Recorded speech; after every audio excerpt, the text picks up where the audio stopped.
ដំរីក៏បងគូពេកបងគ្មានលទ្ធភាពទេថ្លៃមានត្រឹមចិត្តអ្នកក្តីគ្មានអ្វីប្រឆាំងនឹងគេសម័យនេះគេចាយលុយមិនមែន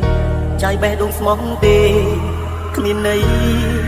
គេក៏ស្អាតការនេះលោកត្រូវចិត្តអូនហើយមែនទេបើសម្រាប់ចិញ្ចាក់ចិញ្ចឹមទុកបងនឹងជួយរីរៃព្រោះដើមក៏មានអូនទេរួមមិននឹងស្មាបងគ្មានសំភារៈនិយមលយដូចគេអ្នកម្នាក់ថាខ្ញុំប្រើអូប៉ូមើលខ្លួនឯងទៅមនុស្សថត iPhone តែប៉ុណ្្នឹងឲ្យមើលថាប្រើអូប៉ូទៀតបងគ្មានសំភារៈនិយមលយដូចគេទើបមានមិនអាចបន្តស្គាល់រឿងសាបងក៏ខ្លាចជាមេរំខានបងសិនត្រង់នេះតំណាងជាសង្សារយ៉ាងណាយើងធ្លាប់តែសង្សារគ្នាយូរហើយទោះយ៉ាងណាបងមិនដែលធ្វើបាបសិនបងនៅសុខសេរីមិនក៏ដកខ្លួនបងចង់បង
Be